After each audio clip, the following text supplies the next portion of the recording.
예, 감사합니다. 오늘 26번째 하나님께 드리는 예배인데요. 로마서 7장 7절부터 8장 17절까지 말씀입니다. 지금까지 저도 묵상하려면 쭉 차례대로 로마서를 묵상하다 보니까 계속 말씀드리는 대로 굵은 선이 보입니다. 그래서 저 개인적으로는 참 축복이고요. 또 한편에는 이게 예배하는 우리 모든 분들이 이 로마서의 바울의 심정을 또 예수 그리스도께서 우리를 향하여 안타까이 부르짖는 그 말씀의 뜻을 바로 깨달아 알면 참 좋겠습니다. 오늘 제목은 육신을 따르는 자, 영을 따르는 자입니다. 예. 이게 뭐 쉬운 얘기가 아니에요. 사실은 오늘 말씀을 쭉 보면서 깨닫겠지만은 우리 집에서 간혹 이제 아내하고 제가 의견이 조금 다를 때가 있습니다. 그러면 이제 따르는 자녀들이 선택을 하겠죠. 지난번에 그 딸이 왔을 때 자꾸 엄마 쪽에 너무 기울이는 것을 제가 보고, 야, 이게 여론의 힘이냐, 여론의 힘이냐, 라고 얘기했던 적이 있는데요. 사실은 뭐 엄마 뜻을 따라가든 아빠 뜻을 따라가든 그냥 방향 약간 달라지는 거고요. 큰 심각한 문제 없습니다. 근데 오늘 우리가 이 제목에서 육신을 따르는 자, 영을 따르는 자, 이 부분은요, 상당히 심각해요. 어떻게 보면은 전쟁입니다. 그래서 오늘 제가 전쟁 얘기를 좀 하도록 하겠습니다. 요즘 전쟁이라는 단어가 참 많이 신문상 지상으로 많이 오르내리고 있습니다. 먼저 우리나라에서도 보게 되면은 좌우가 뚜렷하게, 제가 볼 때는 심각하게 나누어져 가지고 크게 싸우고 있습니다. 그리고 이러한 전쟁이 이제 확대가 되면 어떻게 될까? 또 확대를 해보면은 시리아 난민처럼 되겠죠. 시리아 난민이 그 내전에 의해서 난민이 된 것 아닙니까? 그래서 우리나라에도 최근에 난민이 많이 생겼습니다. 난민이 딴 난민이 아니고 이민 가는 사람이 많이 생겼다는 통계를 제가 신문 통해서 봤습니다. 또 최근 우리나라만이 아니더라도 중국과 인도가 국경 문제로 서로 싸우고 있고 신문지상에 오르내렸죠. 또 뭡니까? 우리나라는 만성적으로 남과 북이 싸우고 있습니다. 그리고 세계의 패권을 차지하기 위해서 아시는 대로 미국과 중국이 요즘 열심히 싸우고 있습니다. 표면적으로는 경제 전쟁이고 뭐 칼이 왔다 갔다 뭐 총을 쏘고 이런 건 아닌데도 심각한 전쟁이 일어나고 싸우고 있습니다.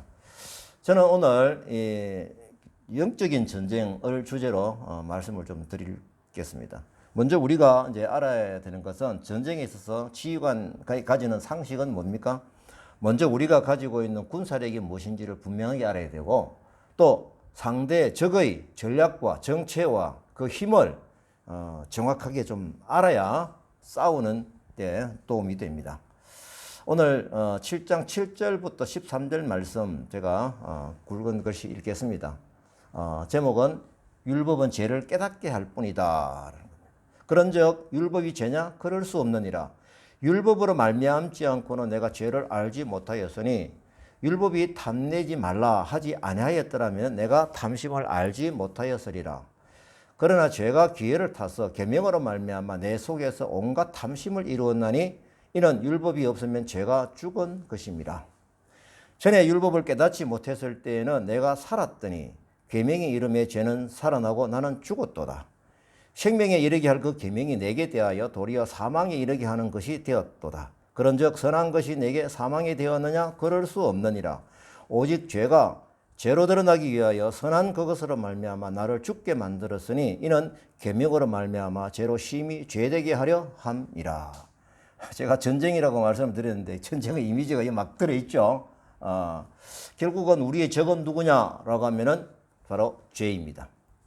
그래서 오늘 말씀에도 보게 되면은 사망이라는 단어가 많이 나오고, 그죠? 많이 나옵니다. 그리고 살았다라는 말이 나오고, 율법이 죄냐? 이제 그럴 수 없다. 이 전제의 말씀을 한 이유가 있습니다. 무슨 말이냐면 지금까지 여러분들 이 로마서 기억하시는 대로 바울이 율법을 가지고 자의감을 가지고 있는 유대인들에 대해서 굉장히 부정적인 견해를 많이 취했었죠. 그래서 지금까지 이 글을 그냥 읽다 보면은 이 율법이 못됐구나. 율법이 죄를 유발시키는 것으로 생각될 수가 있다는 겁니다. 사실 하나님께서는 이스라엘 백성들에게 율법을 주신 그것에 대해서 정말 진정한 뜻을 모르면은 이 율법이 왜 이렇게 우리 왜 이렇게 괴롭히는 거지? 의아하게 생각할 수가 있다라는 것입니다. 그래서 바울이 지금까지 이 율법에 대해서 부정적인 견해를 취한 것은 율법으로 구원에 이를 수 없다라는 겁니다. 율법으로 살 수가 없다라는 것입니다. 그게 핵심이죠. 그래서 사람이 육신의 지배를 받고 있는 것이 죄입니다. 율법은 이 죄를 깨닫게 하고 죄의 정욕에서 사로잡혔다라는 사실을 지적해주는 역할이 뭐냐? 율법이라는 것입니다. 그 7절 중간에 보시면요. 율법으로 말미암지 않고는 내가 죄를 알지 못하였으니 바울의 고백입니다. 다시 말하면 죄는 율법 때문에 만들어지는 것이 아닙니다. 율법 안에 있는 것도 아닙니다. 죄는 어디에 있나요? 우리 안에 이미 아담을 통해서 죄가 이미 우리 안에 있는 것이죠. 그러면 율법은 어떤 역할이다? 내 안에 있는 그 죄를 죄로 규정하여서 또 율법에 가까이 있는 사람은 자신이 죄인임을 더욱 깨닫게 하는 역할을 하고 있다는 것입니다. 그래서 한 사례로 우리가 율법이 탐내지 마라 라고 성경에 기록된 대로 아니하였더라면은 내가 탐심이 가지고 있으면 이게 죄인지 죄가 아닌지 그걸 모른다는 것입니다. 그래서 심지어 율법이 없으면은 죄가 죽은 것입니다 라고 얘기를 하고 있습니다. 그래서 이게 전쟁이라는 의미를 살려보게 되면은 율법이 없다? 죄가 죽었다. 이게 무슨 뜻이냐라고 하면요.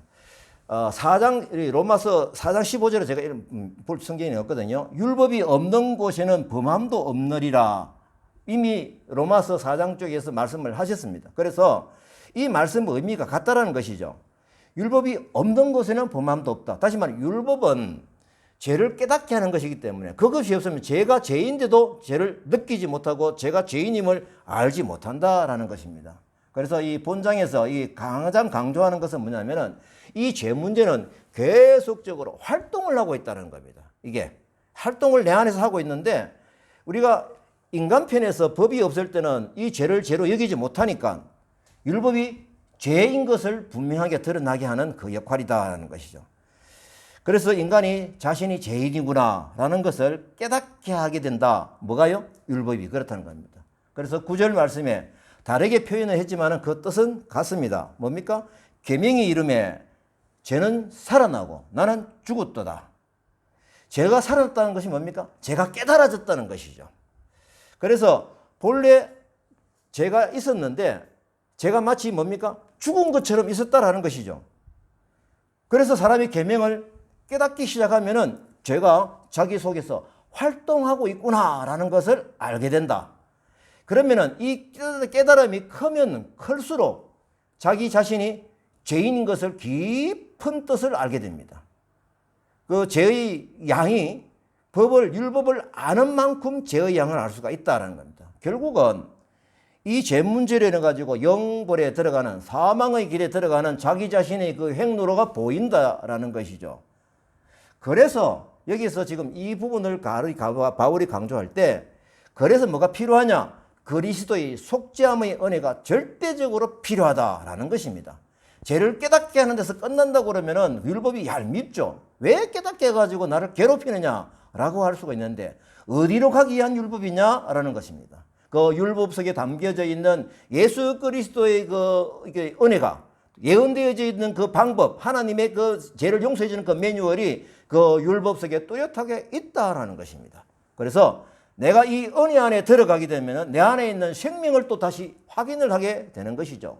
만약 이 생명의 복음을 모르고 살아가고 있다고 그러면은 7장 10절 말씀에 그겁니다.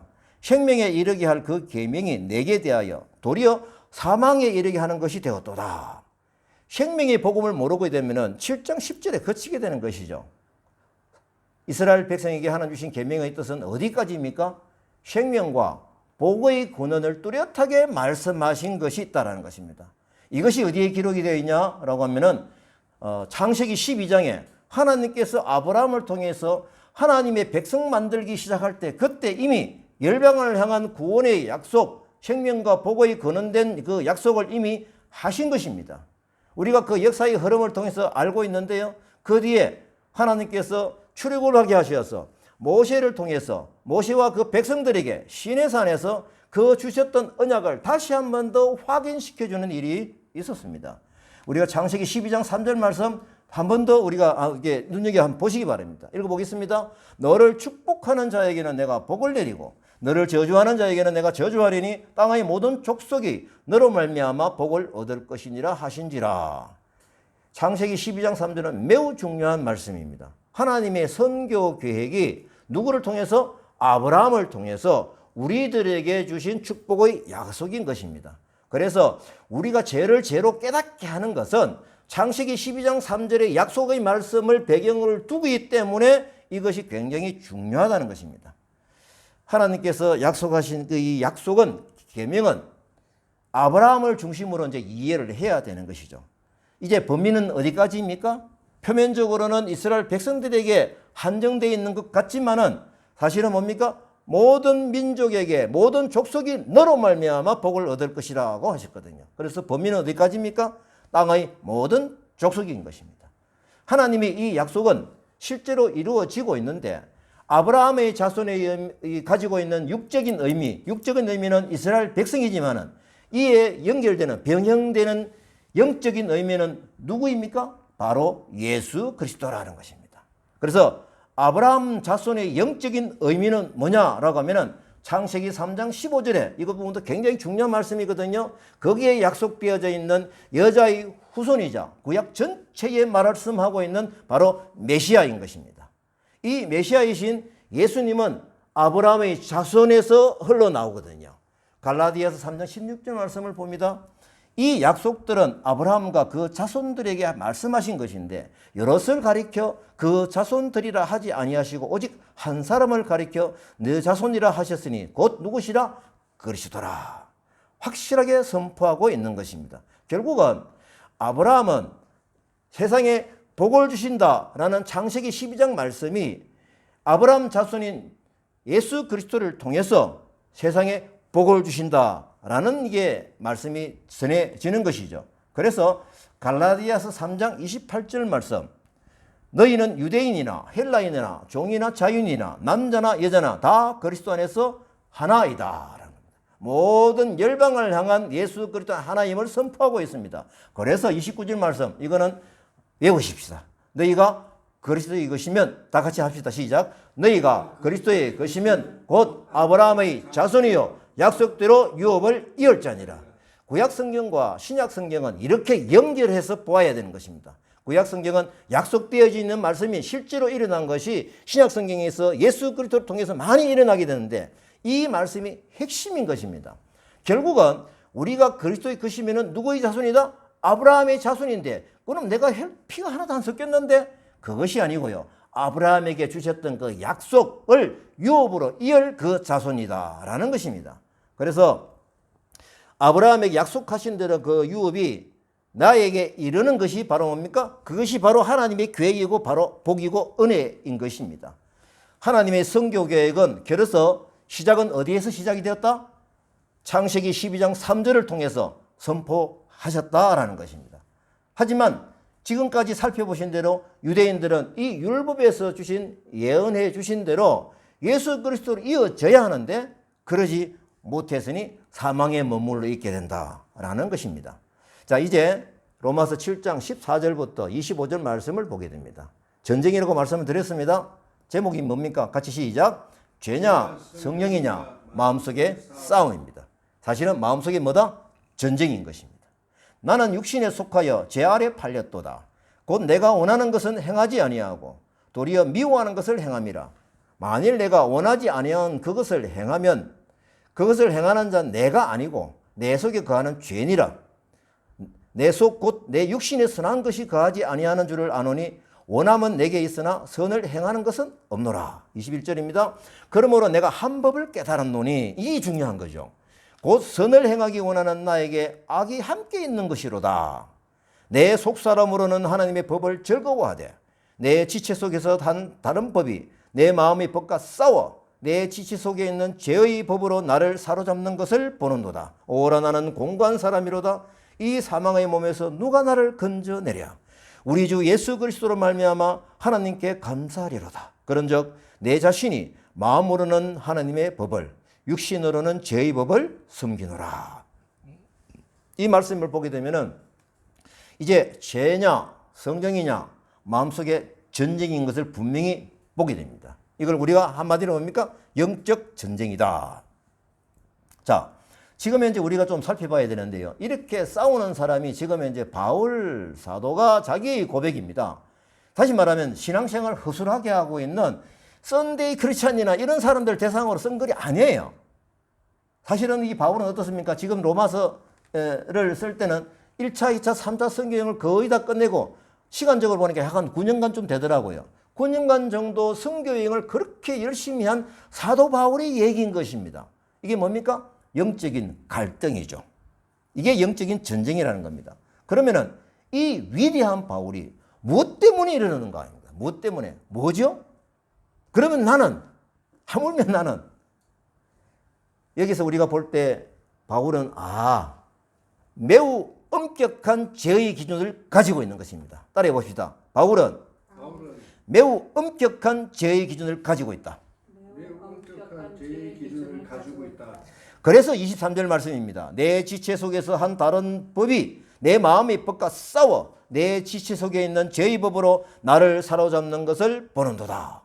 얼마나 처절한 영적인 몸부림인지 우리가 이 말씀을 통해서 확인할 수가 있습니다. 사실 돌이켜보면 신앙생활을 허술하게 하고 그냥 설렁설렁 다니는 그 썬데이 크리스찬처럼 하는 신앙생활을 하는 사람에게는 이런 갈등 자체가 없을 것입니다. 그것이 오늘 말씀하신 율법이 죄를 깨닫게 한다라는 것이죠. 그러면 이 깨달음의 깊이가 크면 클수록 내가 받아야 되는 예수 그리스도의 은혜의 양이 엄청 커지는 것입니다. 자, 이러한 바울이 갈등을 볼 때 지극히 정상적인 그리스도인이라면 이 말씀을 읽을 때 육적인 욕구가 시작이 될 때 어떻게 해야 되잖아요? 죄가 진행이 될 때 이 영적인 센서가 울려야 되는 것입니다. 안 돼. 그 길로 가면 안 돼. 더 이상 진행하면 안 돼. 요즘 다시 이제 확산되는 코로나19의 정상 이 부분을 누가 좀 올렸더라고요. 날짜가 진행이 됨으로써 이런 정상들을 쭉 올렸습니다. 이거 말씀드리고 싶어서 한 얘기가 아니에요. 그만큼 코로나가 육체적으로 병을 일으키는 그 부분인데 이것보다 더 심각한 것이 뭡니까? 죄가 나를 사로잡혀서 죄에게 지배받는 내가 만들어지는 것이죠. 그래서 사망으로 가는 그 걸음에서 돌이켜야 되잖아요. 깨달아야 되잖아요. 그러면은 죄가 내 마음속에서 움직일 때 첫째 날부터 3일째 되는 날은 어떤 증상이 있을까? 4일째 되는 날은 5일째 되는 날은 이런 식으로 우리가 과연 영적으로 깨어 있느냐라는 것입니다. 바울은 자기가 원치 않는 것을 행하게 하는 것이 자기 자신이 아니라 자기 내부에 도사리고 있는 죄다라고 고백을 하고 있습니다. 그래서 여기서 우리가 분명히 알아야 될 건요. 성도는 이 두 가지 신분을 동시에 지니고 있다라는 것입니다. 이 사실을 무시하면은 이 본장을 제대로 이해할 수가 없어요. 바울 되게 신앙생활 잘하는 것 같아. 왜 저래? 이런 평가. 우리가 이 말씀을 읽을 때 정말 위대한 그 바울 사도가 저 정도이면은 우리는 어떠할까? 자기 속에 죄가 실제로 존재하며 활동하고 있는 사실을 인식하는 것, 또 동시에 자신의 실체는 이미 의롭다 인정받은 의인임을 인식하는 상태에서 우리는 두 가지가 싸우고 있다는 것을 잘 알아야 됩니다. 그래서 우리가 죄와 자기 자신과 구분해서 다시 말하면 하나님의 생각과 사탄의 생각, 다시 말하면 육적인 생각을 동시에 내 마음속에 일어나고 있는 싸움하고 있다는 것을 늘 인식하고 있어야 된다라는 것입니다. 이런 영적 인식이 없으면은 죄를 지으면서도 갈등을 하지 않습니다. 죄를 지어도 괴롭지 않습니다. 죄를 지어도 분리가 해도 싸워도 다시 화목하며 다시 손을 잡으려고 하는 노력을 하지 않습니다. 오히려 그 죄의 단맛의 수렁에 깊이 빠져가게 되는 것입니다. 바울은 어떠합니까? 인본주의적인 죄가 고개를 들기만 하면 죄의 센서가 울리는 것이죠. 불의의 욕구가 일어날 때 이것은 내가 아니요 내 속에 가는 죄라고 고백하는 바울은 진정으로 깨어있는 신앙 선배님인 것입니다.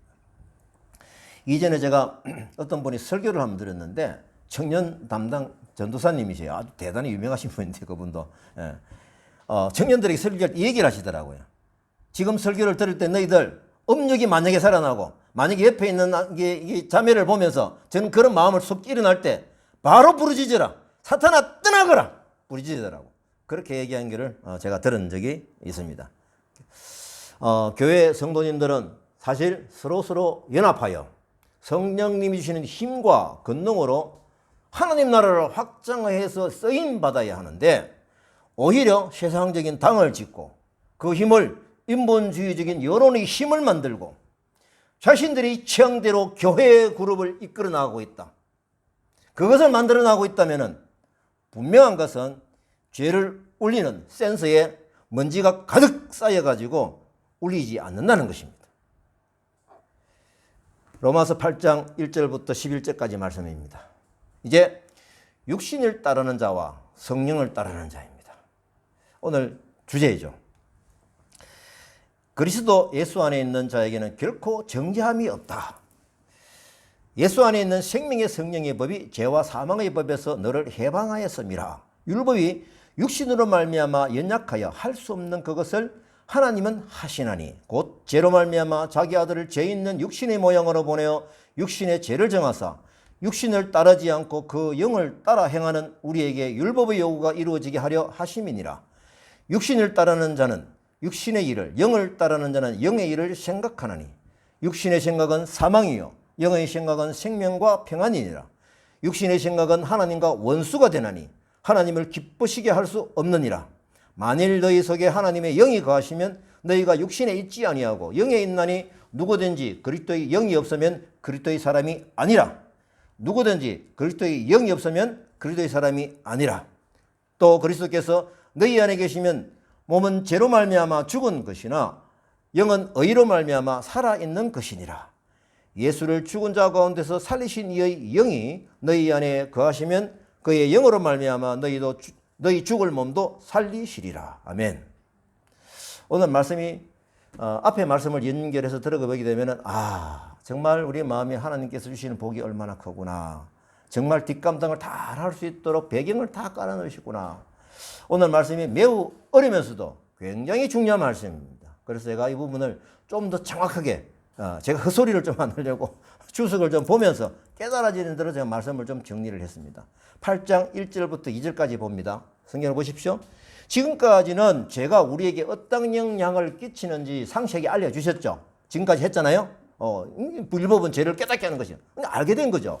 그러면 이제는 뭐냐면은 하나님께서 이 죄에 대해서 해방되는 길을 열어주신 것이죠. 피할 길을 열어주시고 어떻게 되면은 결론적으로 그리스도 안에 있는 자에게는 결코 뭐다? 정죄함이 없다는 것입니다. 우리에게 피할 처이시고 우리의 아버지는 뒷감당을 해주시는 예수 그리스도를 바라보게 되면은 이 죄를 이길 수 있는 힘, 에너지, 그 무기는 강력한 무기는 우리에게 이미 주어졌다라는 것입니다. 그 뚜렷한 이유가 이전입니다. 그리스도 안에 있는 생명의 성령의 법입니다. 이 법의 위력은 엄청난 것이죠. 이것이 우리가 가지고 있는 무기라는 것입니다. 그래서 상대방이 아무리 어떤 무기를 가지고 있더라도 이 무기를 가지고 있으면은 걱정할 것이 없다라는 거예요. 오성호 비사님이 간혹 우리나라의 무기의 어떤 그 위대력 막 얘기를 참 많이 하세요. 우리는 뭐 북한 핵 때문에 막 지금 걱정을 하고 있는데 뭐 그냥 우리나라 가지고 있는 무기 요즘 막 세계적으로 뜨고 있다. 그거 보면 조금 안심이 되고 그렇더라고요. 마찬가지입니다. 이 성령의 법, 생명의 성령의 법, 이 위대함, 위력이 무기가 우리 안에 있다라는 것입니다. 그래서 제가 요한복음 14장 26절 봅니다. 보혜사 곧 아버지께서 내 이름으로 보내실 성령, 그가 너에게 모든 것을 가르치고 내가 너희에게 말한 모든 것을 생각나게 하리라. 이것이 바로 뭐냐면 우리가 가지고 있는 무기, 성령의 법인 것입니다. 그래서 성령님은 예수님이 성천하신 후 성도들에게 생명을 주는 역할을 담당하고 있는 것이죠. 신무기죠. 신무기. 그래서 2절이 뭡니까? 예수 안에 있으면은 생명의 성령의 법으로 인해 가지고 우리가 죄와 사망의 법에서 해방되는 것이라는 것입니다. 즉 예수 안에 있으면은 율법으로 깨달아지는 죄를 이거 표현을 제가 어떻게 할까 생각하다가 소멸시킬 수 있는 소각로를 가지고 있는 거예요. 제가 옛날에 소각로를 판매해 본 적이 있는데요. 회사 내에 합법적으로 태워야 될 거 그 안에 집어 다 태워라. 이게 소각로죠. 그리고 우리 안에 뭐가 있다? 예수님이 주신 죄를 소각시키는 소각로가 있다. 이렇게 생각을, 그게 우리가 가진 무기입니다. 자, 8장 3절 4절입니다. 율법은 육신을 지닌 인간으로 하여금 스스로 율법의 요구를 이룰 수 없음을 깨닫게 해줄 뿐이다. 그렇기 때문에 인간이 스스로의 힘을 가지고 내 힘을 가지고 이 죄와 싸우겠다라고 하면은 말 그대로 백전백패인 것입니다. 비참함을 기명하게 됩니다. 이것을 깊이 깨달아야 됩니다. 그래서 우리 안에 있는 그 예수님의 십자가의 은혜가 감격으로 깨달아질 때, 그러면은 성령님께서 내 안에 마음껏 활동하시면서 내 안에 영적인 무기가 되어서 이 죄 문제에서 충분히 이길 수 있는 그 은혜의 자리에 들어서게 된다라는 것입니다. 8장 5절부터 8장 8절까지는요, 이제는 자와 우를 비교해서 설명합니다. 자가 뭐며 우가 뭐냐. 그래서 우리가 어느 길을 따라가야 할지 그 기준을 분명하게 비교해서 보여주시는 거죠. 한번 봅니다. 5절 말씀 봅니다. 육신을 따르는 자는 육신의 일을 한답니다. 영을 따르는 자는 영의 일을 생각한다라는 것입니다.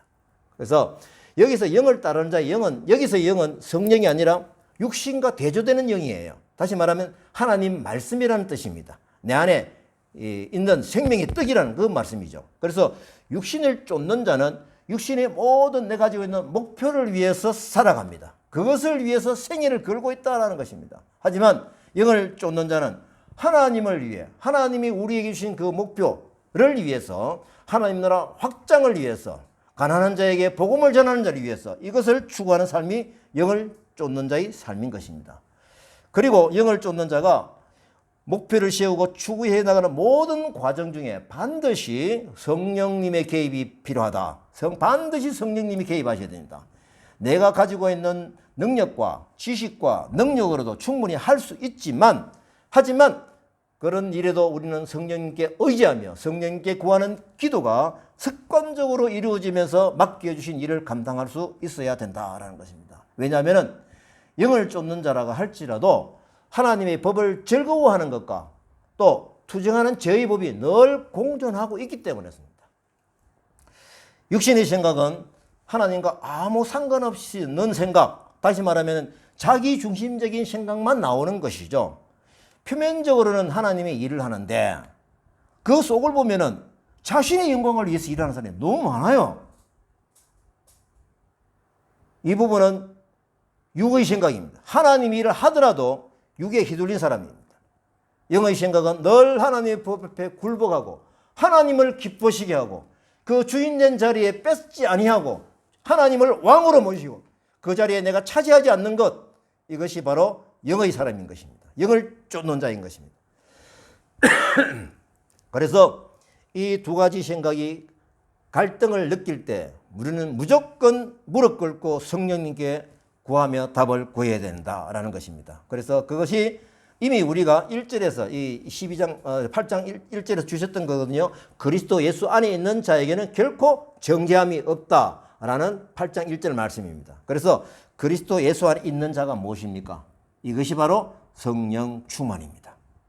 8장 9절부터 11절 말씀이 뭡니다. 만일 너희 속에 하나님의 영이 거하시면 너희가 육신에 있지 아니하고, 이게 무슨 뜻입니까? 성도는 누구나 하나님의 영이 거하는 성전이잖아요. 이거는 분명한 명제입니다. 고린도전서 3장 16절 말씀 봅니다. 너희는 너희가 하나님의 성전인 것과 하나님의 성령이 너희 안에 계시는 것을 알지 못하느냐? 예, 우리 안에 성령님이 거하신다라는 것이죠. 그래서 내 안에 계시는 성령님의 능력을 믿고 죄와 싸워 이겨야 되는 것이지 내가 가지고 있는 여러 가지 능력과 그 힘을 가지고 싸우는 것이 아니라는 것입니다. 바울은 지금까지 앞에서 얘기할 때 육신의 영과 대립시킨 이게 부분이 나오거든요. 하나님의 영이 거하는 자는 육신에 속한 자가 아니라고 바울은 선언하고 있는 것입니다.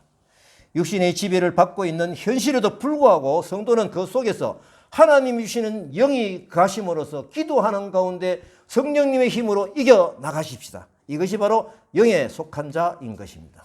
그래서 누구든지 그리스도의 영이 없으면은 심각합니다. 뭡니까? 그리스도의 사람이 아니다는 겁니다. 너 정말 하나님의 사람 맞아?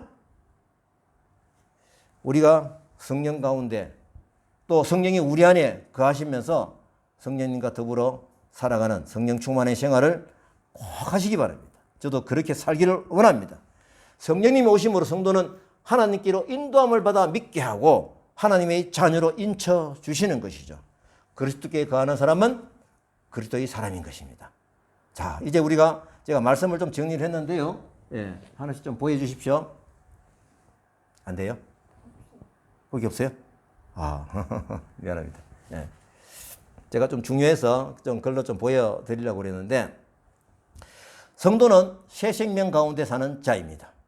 몸은 죄의 도구가 된 육신으로 말미암아 죽을 수밖에 없으나 영은 이미 믿음으로 말미암아 살았습니다. 여기 살아있다라는 말씀의 의미가 뭐냐라고 하면은 1절의 말씀은 정죄함이 없다라는 말씀이고요. 2절에서 너를 해방하였다라는 말씀과 매우 깊은 관계가 있습니다. 이제 제가 말씀의 결론을 맺습니다.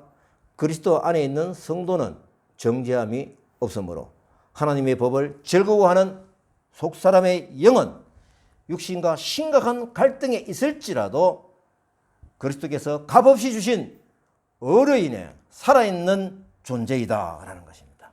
그래서 우리가 신앙생활은 살아있는 것입니다. 이제 오늘 말씀을 마무리하면서 제가 요즘 좀 양을 좀 줄이려고 노력을 했습니다. 이미 보니까요, 제가 이 말씀의 양이 너무 많아가지고 지금 창고에 막 지금 벌써 한 12장 넘어갔거든요. 예. 자, 일단 제가 이제 마무리하면서 제가 복음을 전할 때 사용하는 이 도구를 같이 한번 좀 보시도록 하겠습니다. 예. 제가 복음을 전할 때 이 부분의 메시지를 제가 전하는데 오늘 주신 말씀하고 관계가 있어서 제가 말씀을 드리겠습니다. 예수님을 믿을 이유가 뭐냐? 사람에게는 세 가지 능력이 없답니다. 첫째, 영원히 사는 능력이 없습니다. 이 있습니까? 없죠? 그 다음에 두 번째, 제사함 받을 능력이 없습니다. 자기가 지은 죄를 자기 스스로 제사함 받을 능력이 없다라는 것입니다. 그 다음에 세 번째, 죽음 후에 살아날 능력이 없다라는 것입니다. 당연하죠? 이 당연한 걸 제가 말씀을 드렸습니다. 왜 이걸 말씀을 드렸나요? 바로 예수님을 말씀을 드리기 위해서입니다. 하지만 예수님은 뭡니까? 영원히 살게 하는 능력이 있다.